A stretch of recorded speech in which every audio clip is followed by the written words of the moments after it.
Good morning. My name is Katie, and I will be your conference facilitator today.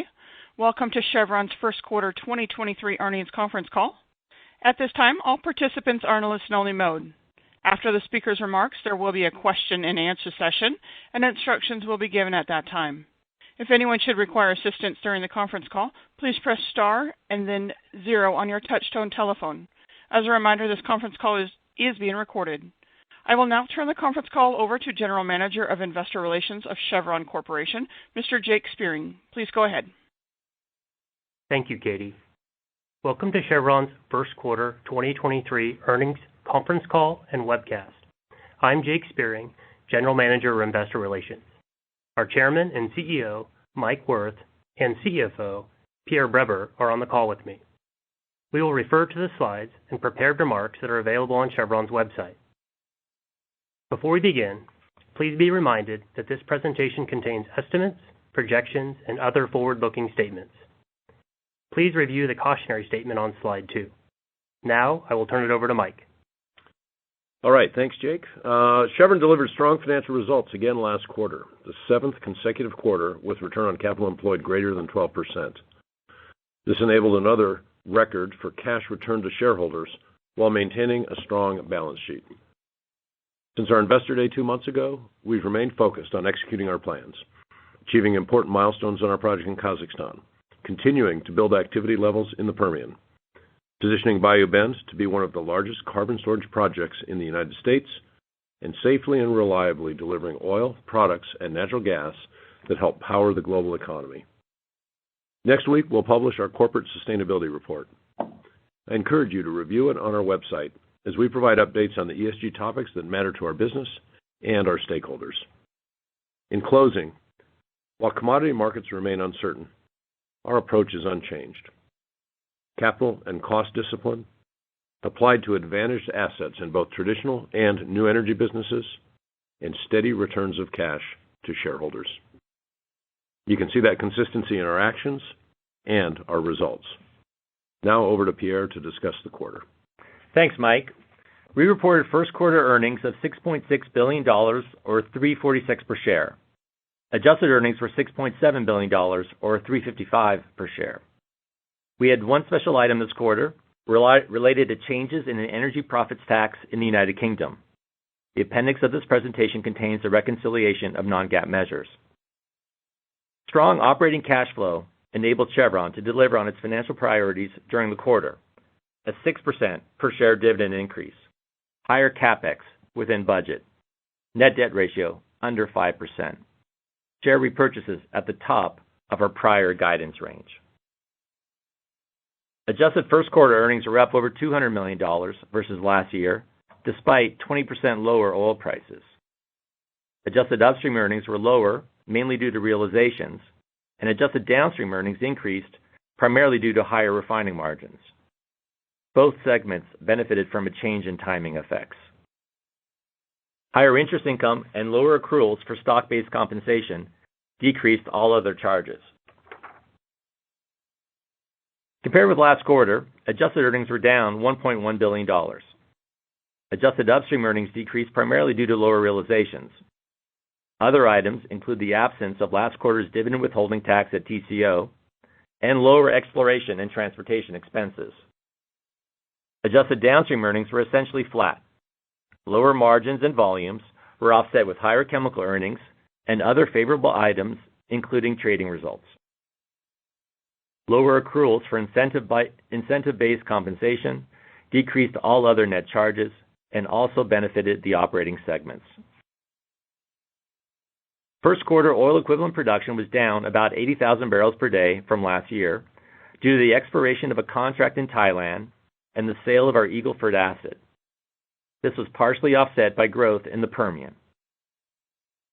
We expect 2023 production growth in the Permian to be back-end loaded as wells put on production, POPs, increase across both operated and non-operated areas. We expect our royalty production to be roughly flat. As discussed during our Investor Day, we're increasing activity in New Mexico. All 4 company-operated rigs added this year, 1 each quarter, will be in New Mexico, leading to more POPs expected in the second half of the year and into 2024. We also continue to be active in Texas. Last year, about half of our company-operated production was in the Delaware Basin in Texas, with the remainder split about evenly between the Midland Basin and New Mexico. More than half of our non-operated production is with 5 major operators in large contiguous positions in core areas of multi-year development programs where we have visibility to CapEx and execution schedules and a royalty benefit compared to the operator. The balance is with dozens of other operators where we have a little less visibility but similar predictability from greater diversification. More than half of our royalty production comes from the Pecos River area in the heart of the Delaware Basin. The balance of our royalty position is in the remainder of the Delaware and Midland Basins, also with well-known operators. In summary, Chevron has a large, diverse position in the Permian with a unique royalty advantage where we learn from our own operations and from others. Now, looking ahead. In the second quarter, we expect planned turnarounds at Gorgon and in the Gulf of Mexico, along with downtime at an FSO in Thailand, and a number of planned refinery turnarounds. Also, we expect share buybacks to increase to a $17.5 billion annual rate. In summary, 1Q was another quarter with strong financial results, continued capital discipline, and a steady return of cash to shareholders. We're confident that consistent and straightforward management through commodity cycles will create value for stakeholders. Back to you, Jake. That concludes our prepared remarks. We are now ready to take your questions. Please limit yourself to one question and one follow-up. We will do our best to get all of your questions answered. Katie, please open the lines. Thank you. If you have a question at this time, please press star 1 on your touch-tone telephone. You may ask one question and a follow-up question. If your question has been answered or you wish to remove yourself from the queue, please press star 2. If you are listening on a speakerphone, we ask you please lift your handset before asking your question to provide optimum sound quality. Again, if you have a question, please press star 1 on your touch-tone telephone. Our first question comes from Devin McDermott with Morgan Stanley. Hey, good morning. Thanks for taking my question. Morning, Devin. Morning. So there was some helpful detail in the slides and the remarks on the breakdown of Permian operations. If I look at the quarter, your volumes did fall a bit sequentially in 1Q versus 4Q. I was wondering if you could just talk in a bit more detail about some of the drivers there, how things are going as you ramp New Mexico activity, and then specifically the confidence that you have in that back half-weighted production ramp. Yeah. Thanks, Devin. And Pierre tried to show a little more detail, including breaking out co-op, NOJV, and royalty, talking about drilling activity and feet drilled, et cetera. So I'm glad that was helpful. First quarter performance was a function of really the fact that NOJV and royalty production, which, as you can see from that chart, is a meaningful portion of our overall production, was down a little bit from fourth quarter of last year. Now, this gets a little lumpy due to how it gets reported by partners, and so over time it's trended up, particularly the NOJV piece, but it was a little lumpy and it was down first quarter versus fourth quarter last year. Co-op production was mostly flat from 4Q of last year to first quarter of this year. In terms of the full year outlook, on slide 9, we show full year outlook. It's about 770,000 barrels a day. 22 was a little bit over 700, 707, I think. Our co-op production will grow in the mid-single digits. NOJV we expect to grow in the mid-teens, and royalty is roughly flat year on year as our expectation. So that kind of lays out first quarter, and we still think that the guide we've given is appropriate, as Pierre said, back end loaded. So we'll be updating each quarter on that. Got it. Makes sense. Thanks.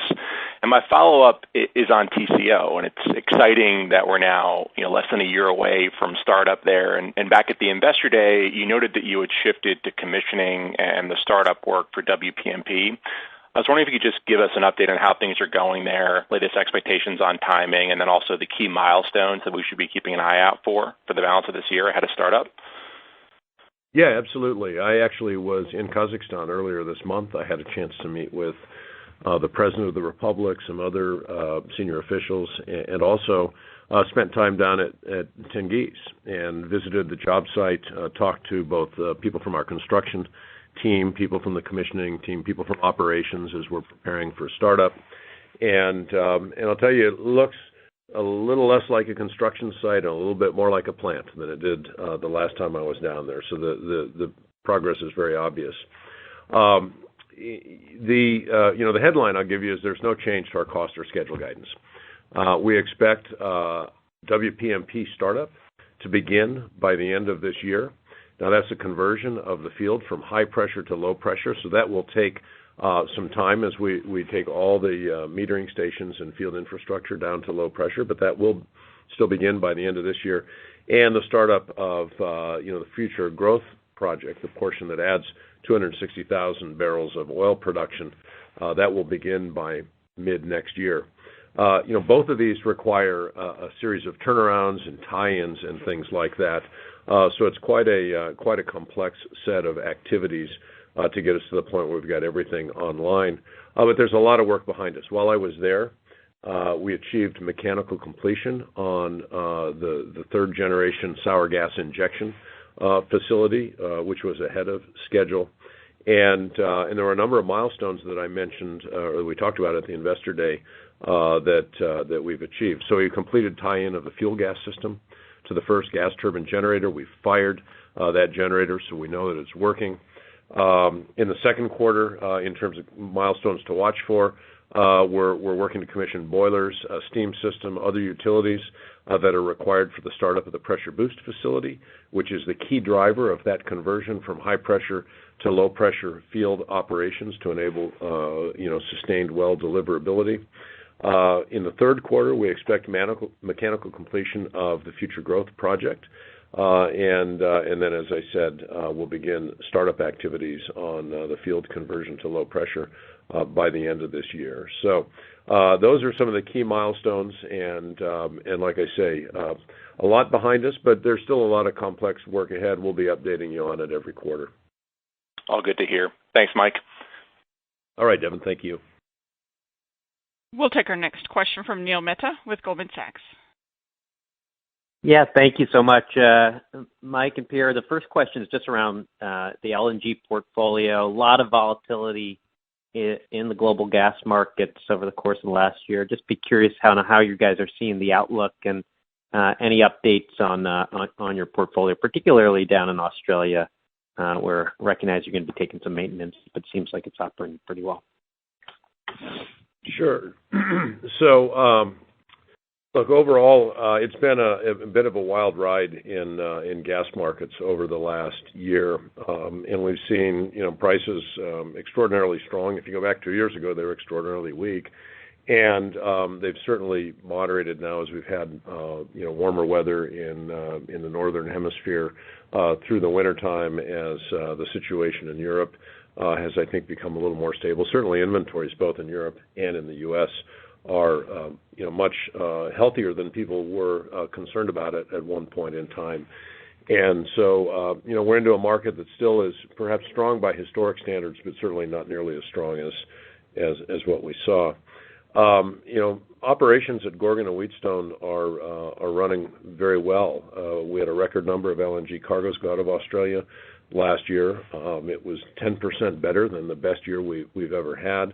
Reliability was first quartile for the two facilities, and so we feel good about that. We've started, or this year we'll start the second turnaround cycle, which is a 4-year cycle to turn trains around. Gorgon Train 1 will have a major planned turnaround in the second quarter of this year, and of course we're working on the next stage of field development to continue to keep the field full with wells drilled and startup activity, tie-in activity, et cetera, underway on the next phase of the gas development to bring that into the facility. So things in Australia are good from an operational standpoint and a reliability standpoint.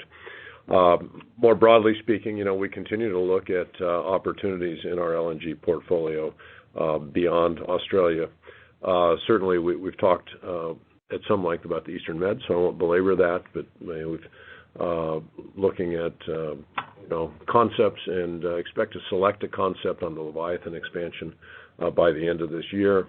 And in Equatorial Guinea, we're looking at opportunities to bring additional gas resources in through existing infrastructure. So continue to be very focused on what we can do to add value in our LNG business, but to do it in a way that's returns accretive.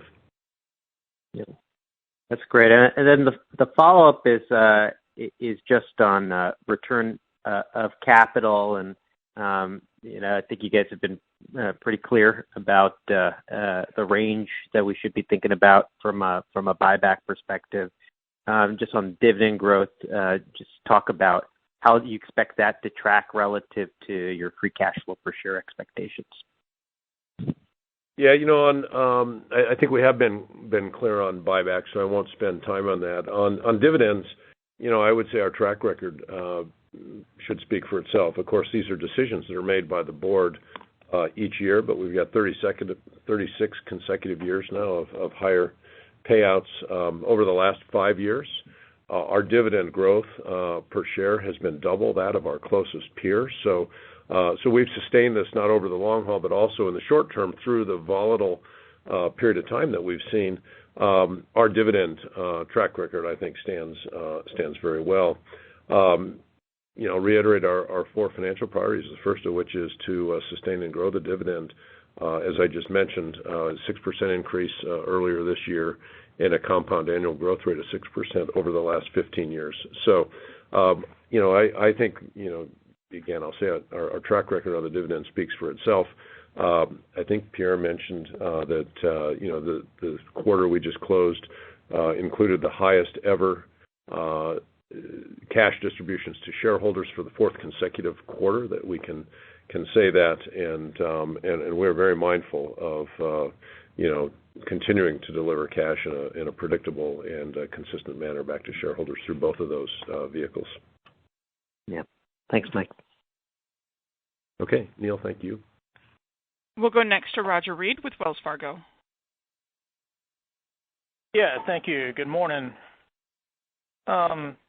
Maybe come back to the Permian a little bit. I know you've been providing us a lot more detail on things, and appreciate that and the detail for the overall production breakdown in the U.S. But looking at the Permian, the Chevron operated portion versus your JV non-op, as we think about some of the snags that have been hit over the last couple of quarters, where have been the biggest problems? Has it been in the operated or the non-operated?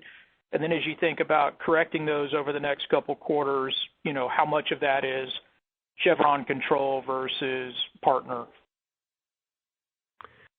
Yeah, so I will speak to our operated operations because I really can't speak on behalf of the others. They should speak on behalf of their operations. We certainly learn from those.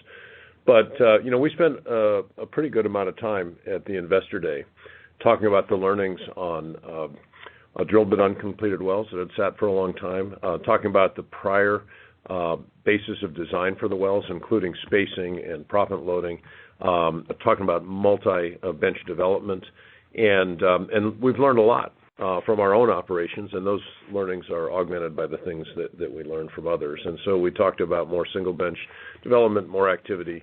In New Mexico, we continue to be very focused on driving strong returns and not optimizing to production or some other metric. Just to give you a little bit more guidance, Roger, for this year in terms of how to think about it, we expect royalty production to be roughly flat, in the neighborhood of a little bit over 100,000, maybe 110,000 barrels a day. Most of that comes from the Pecos River area, where we've got big operators. Oxy's the largest operator in that area, but others that are well-known operators in that area. And then we've got some that comes in from the Midland as well, from big operators where there's a lot of visibility into what their plans are. Our co-op production growth we expect to be mid-single digits for the full year, maybe a touch higher than the midpoint of single digits, and expect roughly 190 wells to be put on production this year, which is down a little bit from last year, maybe 10% from last year when our co-op production increased 35,000 barrels a day. We've got growth in the Texas side of the Delaware earlier in the year, the New Mexico side later in the year, which follows the chart Pierre showed you with drilling lateral feet. And then in the NOJV, the growth is higher. It's in the mid-teens for the full year. The gross number of POPs in our NOJVs are expected to be up about 15% year on year. And it's interesting, our net POPs actually increase more than the gross because we have relatively high working interest and a significant royalty advantage in the non-ops. And so a 15% increase in gross POPs actually translates into more production than you might presume. We've got really good visibility into the execution schedule. We've received more than 3/4 of the AFEs for this year's activity, and operations have actually begun on more than 3/4 of the NOJV wells that we expect to be popped this year. So it's a mix. We've got a really strong, but also a bit of a complex portfolio because of these three different contributors, and we're continuing to hold the guidance, as I said earlier, at about 770 for full year. No, that's great. I appreciate that. And follow-up question, I suspect, is for you, Pierre. Working capital obviously, tends to be a draw in Q1. You've got sounds like a decent level of planned maintenance in Q2. So just any thoughts on how we should look at, overall cash flow generation Q2, maybe rest of the year in terms of the cadence? Well, in terms of working capital, Roger, the first quarter, as you said, was a build in working capital, draw on cash, and that was primarily inventory related. If you saw last year, we had draws on working capital. That was primarily through taxes payable, and you'll see in the second quarter some of those payments happening. Now, we try to give everything excluding working capital because over the course of time, that tends to zero out, and there's a pattern, but there's some variability around it. So that's the guidance I would give on you. In terms of free cash flow, it depends on, and cash from ops depends on commodity prices and margins, and we gave a lot of that during our investor day and some upside and downside cases. But in terms of working capital, you'll see timing effects. We try to look through them and exclude them, and then next quarter you should expect some large tax payments, which will be obviously a draw on cash. Okay, great. Thank you. We'll take our next question from Paul Cheng with Scotiabank. Hey, good morning, guys. Morning, Paul. Every kind of project, due to the characteristic that we have different return and different payback period criteria that I think management put. So for your low carbon investment, not those that for the own emission mitigation activity, but that in terms of like CCUS as a new business, for that kind of business, that what is the minimum internal rate of return and payback period that you will assign in order for you to sanction the projects? Yeah, Paul. Look, the reality is these are brand new businesses, and we've got a lot of confidence in the returns and payback periods that we expect out of businesses we've been in for many decades and understand very well in well-established markets. These are businesses that don't exist today. They are in part enabled by a government policy, the rules of which are not yet fully written, and the durability of which we need to ask ourselves questions about as we commit capital to it. So they're different. They're very different. our goal over the long term is to get similar returns out of these businesses as we get out of our core business. And so that would be double-digit returns. In the midterm to the near term, we're going to have to go into some of these things that offer high growth and opportunity with our eyes wide open, but also understand that as we establish them in the early days, we may not see the returns that we expect in the fullness of time. So when we make big investments, our expectation is over the life cycle of these investments, we're going to deliver those kinds of returns. But we're also mindful of the fact we've got to develop technology, we've got to scale these things, we've got to help markets mature, we've got to build operational experience, we've got to build risk management experience, supply chain and customer capabilities in these businesses. And so in the near term, we'll be understanding of the fact that the returns in the short term will probably look different than our long-term expectations, but we won't go into things that we don't believe offer the long-term prospect for returns, which is why we have steadily avoided more well-established sectors like wind and solar, where we could go into those today because the risks are better defined, but we also understand the returns. And so if we were just trying to do these kinds of projects, we would go into those, but they don't offer the kinds of returns we expect out of the things that we're working on. Mm-hmm. A second question is that your largest U.S. competitor just announced that they're going to push more aggressively into trading and establish a single trading organization, and think that there's quite a fair amount of opportunities out there in the market that they can capture, essentially taking maybe that somewhat of a rulebook from playbook from Europe. I think Chevron has always been a little bit more conservative on that. So do you think that really opportunity for a company similar to Chevron that have a lot of global reach and a lot of physical assets and have a knowledge edge over others? So is that an opportunity that we may be missing that for Chevron? Well, Paul, what I would say is I think maybe your perception is a little bit miscalibrated from what I would describe. We have always had a global trading organization for many, many years. I used to run it. Pierre used to run it. And so we're an active trader. We trade in a certain way. And I'll give you the three-word kind of overarching description. We flow, optimize, and trade. So the first role of our commercial organization is to ensure our barrels and molecules flow to the market. The second is to optimize assets, ships, market positions, market knowledge, and be sure we get the most value out of our system that we possibly can. And then the third responsibility is to trade. And we do third-party trading. We do what we call Quad 4 trading on a regular basis. We make money at it. And we have very talented people in our organization that do it. We also have good risk management systems to ensure that we understand what we're doing. So I wouldn't describe us as not being a trader. And I don't know if there's a definition. I think you used the word conservative. Look, we're a trader, but we do it in the order that I just described, and have done it for a long time on a global basis. So it's a contributor to our earnings. And we continue to look to grow that part of our business. Hey, the only thing I would add, Paul, to Mike's answer is shareholders and investors don't own Chevron or like companies for trading earnings. They tend to be volatile. I think the multiples on trading earnings, historically have been very low. In fact, most of the large trading houses are private companies. So Mike described exactly what our strategy is. It works within the framework of a resource company and a refining and petrochemicals company where investors are owning us for safely and reliably delivering energy, having the commodity price exposure. And yes, if we can enhance that with trading results, that's great, but we're not going to lead with trading. Thanks, Paul. Okay. Thank you. We'll take our next question from Sam Margolin with Wolfe Research. Good morning. Thank you.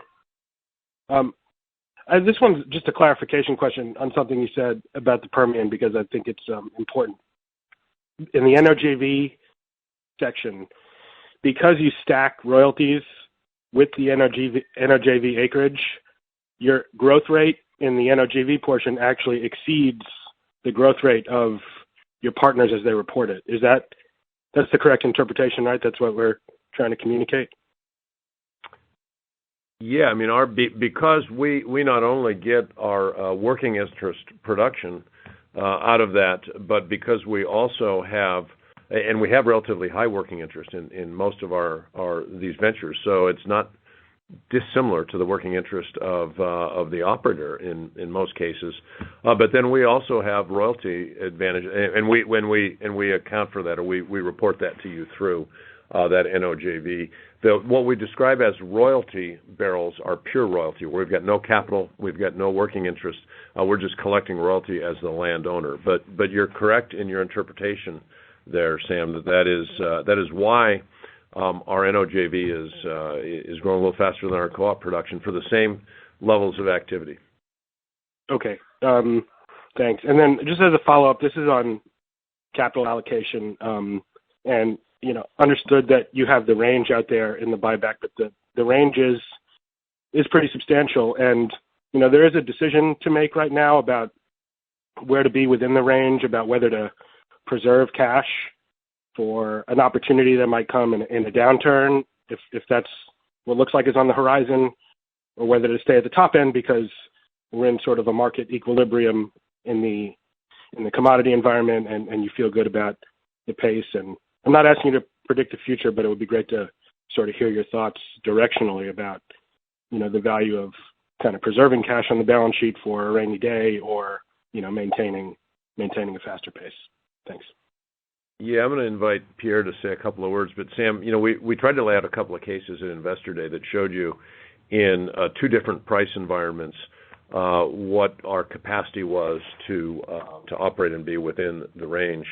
With a low break even to cover our capex and dividend, with a lot of surplus cash already on the balance sheet, and then with the very low net debt low debt levels that we have, we've got plenty of capacity. Pierre, maybe you just give a thumbnail recap on the scenarios to bookend them for Sam. Yeah, in our Investor Day, we looked at the high case and low case scenarios, and our guidance right now is towards the high end. And let me just first be clear that we don't intend to hold, $15+ billion of cash on our balance sheet. We can run the company at $5 billion, and this is surplus cash, and this is cash that is temporarily on the balance sheet. It will be redistributed and redeployed to shareholders over time, depending on the scenario and the price. But both scenarios had us working down that surplus cash because it's economically inefficient for us to hold it, and it's not our cash, it's our shareholders' cash. We want to return it through the cycle in a steady way, not pro-cyclically, so that's why it's accumulating. We've paid off all our debt economically, but it's a timing effect. And we showed, certainly in the low side case, which averaged about a $60 Brent, that we could continue buybacks near the low end of the range, and we can do that by taking surplus cash down, and then also using some of our excess debt capacity, because we're well below our 20 to 25% net debt ratio. So we'd want to work towards that low end of that guidance range of 20%, again, to get to a more efficient capital structure. In terms of keeping cash for a rainy day, we're always going to maintain a strong balance sheet. We've been in this business for decades and decades. We know the good times don't last. We know that prices are cyclical. We want to manage that volatility for our shareholders, so our shareholders don't have to worry about the commodity price, because they're going to get the dividend that Mike talked about that's been growing for 36 consecutive years, that's grown 6% annually for 15 years. They're going to get that. And then through a cycle, as we approach a cycle, and we're looking at the cycle coming up here, additional cash in a steady way, right now about 5% of our shares outstanding through the form of a buyback. And so that's how we're planning to manage the volatility for our shareholders. And we've talked about, if M&A is implied in your question, that we shown that we tend to use equity for M&A because commodity prices are volatile. It creates a more stable deal structure. So our balance sheet will always be strong enough to enable us to not only manage commodity prices, but also make sure we're positioned to do what we need to do. I don't need to remind you that we were the first to do a transaction coming out of COVID when we announced the acquisition of Noble Energy, and then we followed a year or so later and acquired Renewable Energy Group. Thanks, Sam. Thank you. We'll take our next question from John Royal with J.P. Morgan. Hi, good morning. Thanks for taking my question. So can you talk about the general demand trends you're seeing within your system? Are you starting to see any signs of weakness on the demand side? And if the answer is no, just curious on your views on what's happened to spot refining margins globally and what seems like still a relatively tight market. Yeah. So, John, a couple of thoughts, I guess. I'll just go by, the product commodities. I mean, gasoline demand is essentially back to pre-pandemic levels globally. Obviously, there are regional variations in this. We're sitting in California here on this end of the call. We've had a very wet winter, and so the first quarter, reflects, an unusually, wet season on the West Coast. In Asia, we see demand coming back, right, as economies continue to open up and mobility has increased, et cetera. But broadly speaking, gasoline flat. Diesel had kind of carried the complex through COVID, and global demand has been at pre-pandemic levels for a while now. First quarter demand in 23 is a touch lower than it was in first quarter of 22. Could be an indicator of the beginning of some economic slowdown, but it's certainly I think premature to conclude that. But diesel is maybe not leading the parade quite as strongly as it had been for the last couple of years. Jet demand continues to grow, and it's still below kind of pre-pandemic levels. China's the place, obviously, that everybody has been paying attention to. Domestic travel up to nearly 90% of pre-COVID. Flights in and out of the country still well below that, and we see flights being scheduled. You see indicators that suggest travel will grow. You listen to the airlines, and that certainly seems to be what they anticipate. But that's in progress. So that's a kind of a quick look across the product slate. I think margins reflect a couple of things. One, a year ago, we were in a period of recovering economies, and we're coming out of a period of rationalizing refining capacity around the world. And you can go to any part of the world and find refineries that had shut down that perhaps people expected would close one day, but it happened relatively quickly. And at the same time, you saw big growth projects that had been deferred because of the uncertainty relative to COVID. A year later here, you don't see refineries closing at the same rate. We've seen refinery startups in the Middle East. We've seen projects here in the U.S. and in Asia as well. So refining capacity coming into the system, demand has moderated a little bit. Margins have come down. They're still stronger than historic margins if you look out over a longer period of time, but trending back down towards mid-cycle. Pretty strong in the U.S., maybe under a little more pressure in Asia, but you got to think about the feedstocks in Asia, where they're coming from, how they're priced, and how those markets are working. So, I don't see any big warning signs flashing, but certainly, we're paying close attention to it. Very helpful, Mike. Thank you. And then maybe sticking with the downstream, and you mentioned California. Can you just talk about the new regulations in California around the potential for excess profit penalties? Not sure if that's exactly how to refer to it, but how much does that impact how you think about refining in California and your position in California, and maybe the expected impacts on the broader market there? Yeah, I'll talk about it, sure. The bottom line is this is now into a rulemaking process. There's no impact right now, and it's into kind of a bureaucratic phase. I think implementation is likely to take quite a while, and it's hard to say exactly how it plays out. What started as an effort to create a windfall profits tax was unsuccessful because you need 2/3 of a vote in the legislature for a new tax in California. That then modified into some other forms and ended up moving into the Energy Commission, where there'll be a group established that will gather a lot of data and try to assess the profitability of the industry against some standard, which I think is yet to be fully articulated. So this is going to take some time. It could potentially result in in some sort of a fine or a penalty for margins or profits above a level, but I can't tell you how it's going to play out because there's a lot of work to be done there. I guess the things that I would say are pretty predictable are maybe two. One, there are substantial new reporting requirements, and so there's a lot of data we're going to have to produce. We're happy to do that. We'll work closely with the Energy Commission to make sure we get them the information that they're requesting.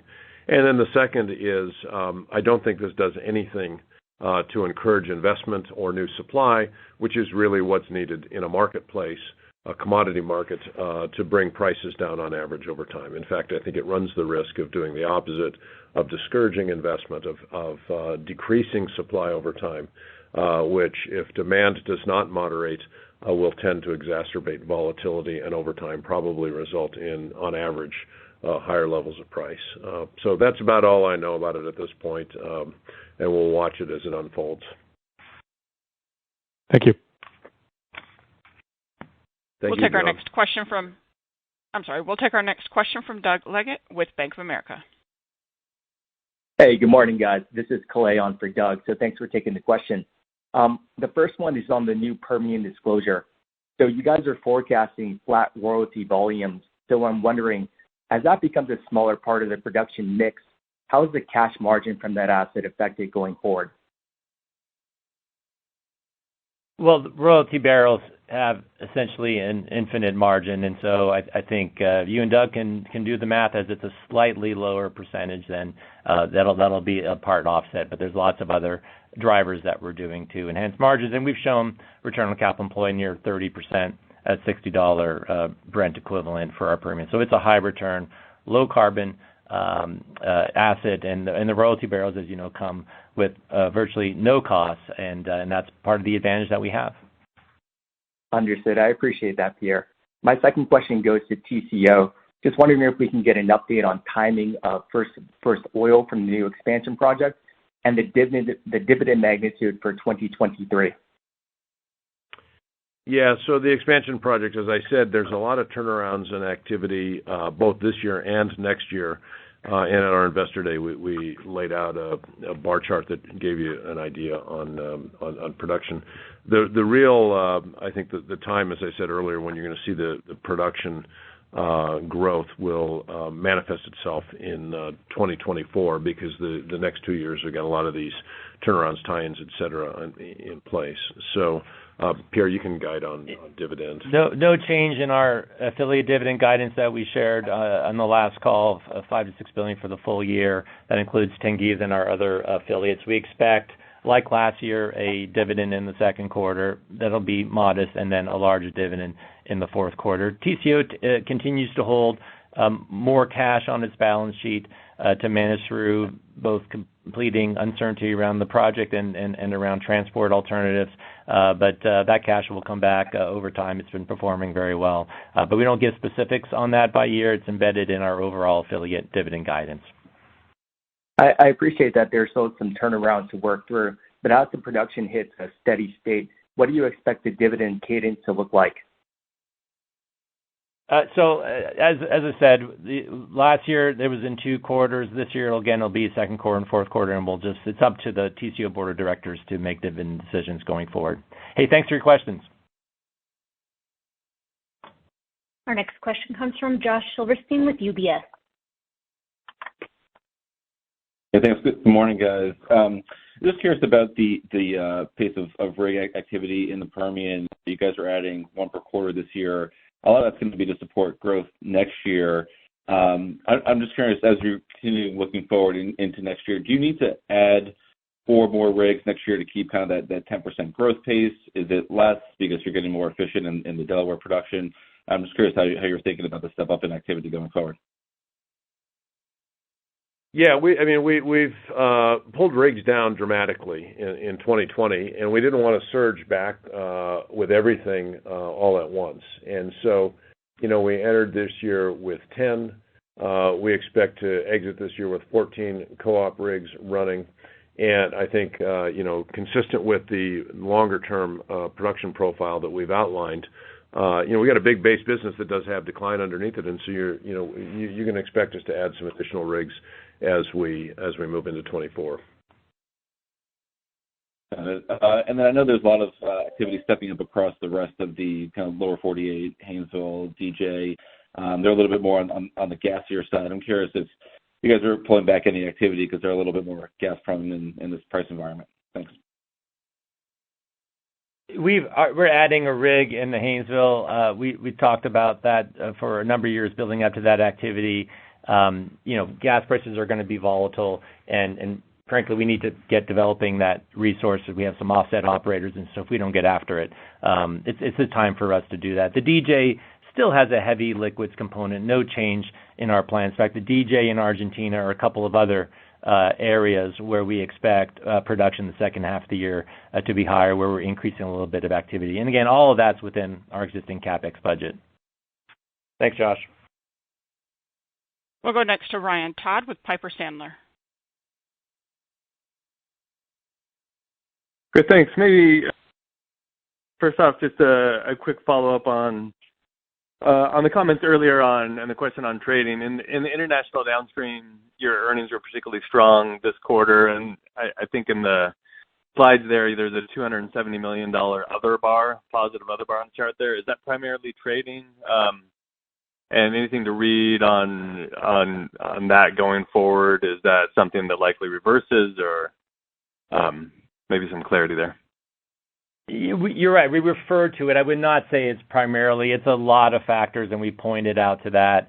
It's consistent with how Mike described our trading business, and as all trading businesses are, it can be variable in future quarters. So it's just one of many factors. It's not primarily, but we wanted to cite it as one of the elements in that other variance. Thanks, Pierre. And then maybe on the Permian, if we look back at the Permian, you obviously talked, and at the Analyst Day you talked about a variety of the shifts in the 2023 development plan versus 2022. I think, and you highlighted some more here today, I think we appreciate some of the near-term impact. Can you talk at all to what some of the longer-term implications are of, the shift to more single-bench development, adjustments to spacing, more shifts towards New Mexico, et cetera? Does it have any impact on, does the move to increase single-bench development have any impact on the productivity or recovery of other zones in the area? Does it change at all how you think about service infrastructure and logistics? How you think about resource depth in different parts of the portfolio over the long term? Yeah, Ryan, I would say not really. We've always been returns seeking. And so this is all about optimizing the return we can get out of this asset over the long haul. We've tried to be thoughtful about surface infrastructure. We've tried to be thoughtful about drilling to keep surface infrastructure fully utilized, not overbuilding it for peaks and then leaving it underutilized for long periods of time. And as we're continuing to learn, the fundamental principles about optimizing return on investment continue to drive all of this activity. So, as we learn more about benches, about communication, about productivity, as technology changes recovery factors, we will continue to apply all of those learnings. But the real objective remains the same. It's not volume, it's value and returns. Hey, Ryan, and just as a reminder, the move to more single bench is in the Delaware Basin, right? Midland Basin, 3/4 is multi-bench developments. All right. Thanks, guys. We'll take our next question from Jason Gabelman with TD Cowen. Hey, morning. Thanks for taking my questions. Sorry to go back to the Permian, but I'm going to ask another. I was wondering, and I appreciate all the disclosures, they're really helpful, but in terms of the non-op component of production, does the proportion stay relatively stable through your forecast period? I think you gave a forecast out to 2027 at the Analyst Day. Does the non-op proportion stay the same, or do you have more operational barrels between now and 27? It stays relatively similar, I would say, Jason. We can provide further insights on that as we go in the future. But there's not a big shift. We're growing activity, as I mentioned earlier. We're adding rigs, and you got a pretty big base you're adding in on top of. So those percentages don't move a lot. All right, that's helpful. And then just one accounting question. Depreciation fell decently quarter over quarter in upstream. What was that related to? Are you looking at it excluding special items or? Yeah, if I look at the quarter over quarter slide 7, upstream DD&A was positive 345.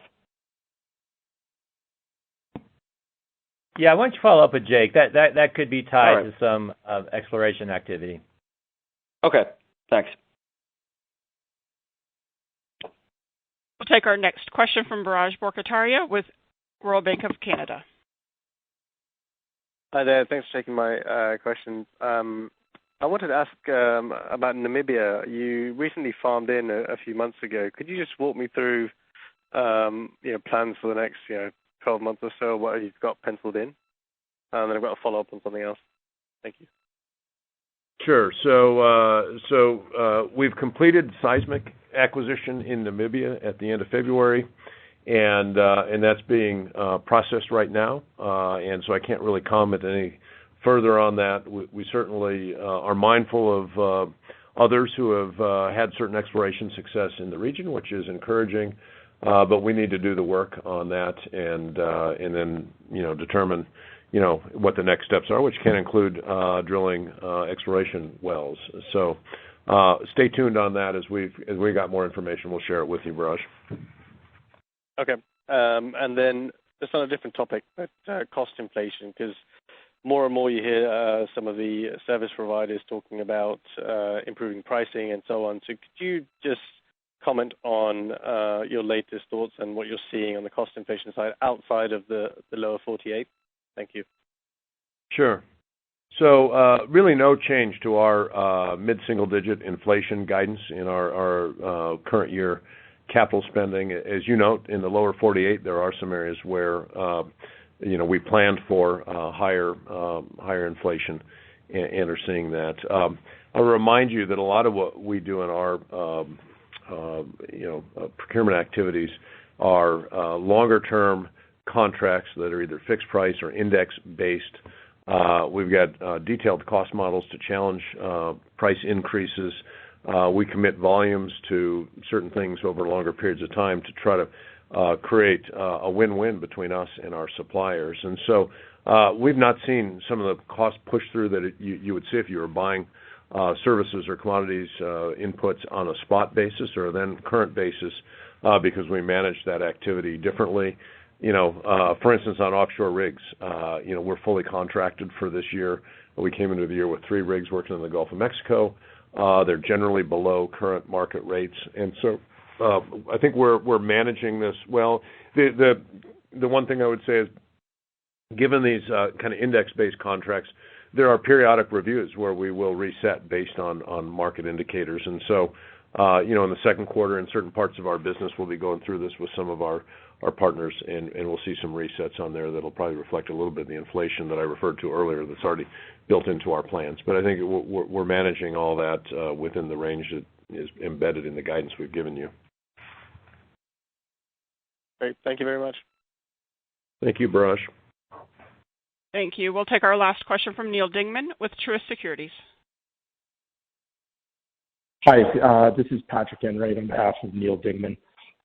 For my question, it's with respect to Venezuelan exports. I know previously you made mention of no further capital investments in Venezuela. What we're curious to know is there a maximum threshold of export and sales that you're anticipating out of Venezuela? Is there a maximum? I mean, it's limited by our position there and the entities that we're involved in and what our portion of that production that we're entitled to market is. We're currently seeing about 100,000 barrels a day of production, up from about 50 when the license terms changed. That could go up further this year, maybe another 50% if everything goes well. the crude comes to the U.S. and we're finding a market for the crude. It's a 6-month license from OPEC, and we have to bear that in mind. So that's why we are proceeding, as you said, which is, we've got some past receivables that are being paid from some of these proceeds, and there's a lot of, relatively straightforward workover and other activity that can help bring production up at, without major capital commitments. And so that's the current model. We'll see how things unfold, and hopefully pointed in a good direction, but it's been a bit of an up and down situation, and we just have to take this one step at a time. Good stuff there. I guess just as a follow-up, would there be are you exploring that 6-month term? Are you looking to extend that at all, or is it too early to be negotiated on that? That's a decision made by the U.S. government. It's not really a negotiation.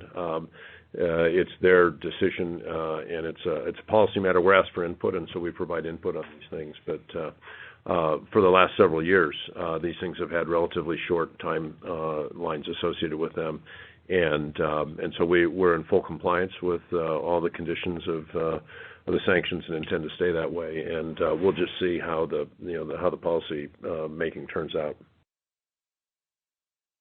Hey, this is Pierre. I'm going to go back. Thanks very much.